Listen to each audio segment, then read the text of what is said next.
नमस्कार, प्रणाम आप सबके भाई अखिलेश कश्यप। तो बात ये रहे कि हम लोग तनी भई जवन भी भई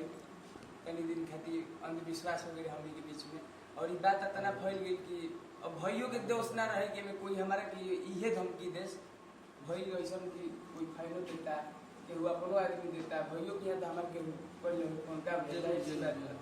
कोनो बड़ बात नहीं किया भैया कि हम फिर बानी भैया हमारे नहीं हमारे सही बात तेजी ले खत्म दिया हमनी के। और एमे केहू के मजा लेने की जरूरत नहीं है कि जान मार दे चाहे जान उनका जान के खतरा बे में हम लोग भाई नॉर्मल बात भी है कि हमरो के यहाँ जितना गई हुई धमकी आई बटे तार के बर्बाद कर दूं भइयो के यहाँ तो मान लो वही टाइप की का बिल्कुल कैसा बोल जान की धमकी कहां दिल बड़े तो बात है कि वो जान की धमकी भैया तो उतना फेस टू फेस ना दिले बट ई रहे लगाओ भाई भैया ले सब चीज खत्म बा आज भाई ने मैनेजर बात खत्म बिल्कुल। और ये घर का लड़का है हम लोग का, हमनी संगे सब कोई चुनू भैया बानी और पंकज के मामा जी अमित भैया विवेक भैया सब कोई बानी जा हमनी को बैठल बनी जा और हमनी के एगो परिवार हो और एकरा खातिर हम धन्यवाद देतनी हमनी के युवा नेता जेकरा के कहल जाओ और बक्सर जिला के आन बान शान बक्सर के साहब कृष्णानंद सिंह छोटे चाचा और अजय चाचा सब लोग के सहयोग से हमनी के एक बानी जाओ और आजीवन एक रह जाए और एगो परिवार में बहुत परिवार हो जाला तो मैं खटपट होला तो बिल्कुल सब कुछ जब हो गया सब लोग सही है तो सही है। और ये भाई है इसको आप लोग सपोर्ट करिए और पंकज से हम यह कहो कि निमन गाओ मेहनत करो जरूर एक दिन कोनो दबाव नहीं है ना पंकज अरे दबाव का बात एकदम ना दिल वाली बात बस यही है कि कोई दबाव नहीं बस। हाँ बोली पंकज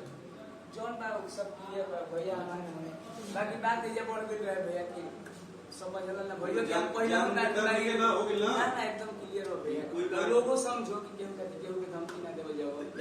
बात एकरा में दूसरा के मजा लेला के जरूरत नहीं है। और सबसे पहले वो यूट्यूबर लोग के हमनी के कह देते नहीं जा कि तनकी 80 रुपया कमाए खातिर तिल के ताड़ मत बनाई जा आप सब। एकरा में हमनी के समाज में कितना गंदा प्रभाव जाता। अब हो सकता पंकज ने गलती किया अखिलेश कश्यप ने गलती किया, ये गलतियां आप लोग इतना बढ़ा चढ़ा के बता दें कि समाज में और भी लोग इसको करने के लिए सोचने लगेंगे। तो आप लोगों का काम है यूट्यूबर लोगों का कि सही चीज बताइए।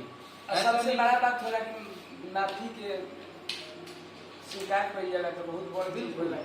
और यूट्यूबर के मतलब ये होला कि ना वो खेसारी भैया के यूट्यूबर होकर तो ओकरा के बढ़ा चढ़ा के खेसारी लाल यादव ने ये कर दिया वो कर दिया पंकज सिंह ने ये कर दिया। एकरा में ऐसा समस्या पैदा हो रही है कि दो परिवार अलग होता रहा छोटी छोटी बात के। पंकज के हम इस सोच के कबो लड़ाई झगड़ा ना कर रहे हैं कि पंकज एक सुपरस्टार गायक है चाहे बहुत बड़ा हम इनका आजीवन छोट भाई मन ले बनी और छोट भाई समझ के इनके संगे हम ले रही और जो लाइव में इनका पे हमला भई चाहे थप्पड़ के मतलब ओकरा खातिर फिर से सॉरी बोला था कि बिल्कुल ना हो के चाहिए हमरा से वो गलती भइल बा। एकरा के हम हमेशा सॉरी बोले बनी कि हमरा ना चाहते हुए भी हो गई जो कि आप सब लाइव में देख ले रहे अभी सब बंद उन करके चुपचाप से लोग गाना बजाना चालू कीजिए, गाना वाना गाई जाओ। पंकज जो नया गाना होता साफ सुथरा बढ़िया वाला गाना है पंकज सुपर हिट। जितना विवाद में पंकज का वीडियो चला है अगर उतना विवाद में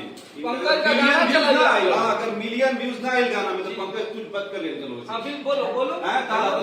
जितना पंकज को सपोर्ट आप लोग इस विवाद के लिए किए हैं इसके गाने पे कीजिए तो पंकज का गाना जितने यूट्यूबर लोग हैं जितने लोग चढ़ाए हैं इस भाई के गाने का प्रमोशन करेंगे उस दिन मुझे आप लोगों की मोहब्बत दिखेगा। इस भाई को आप लोगों ने इतना सपोर्ट किया। हर हर महादेव जय हर हर महादेव।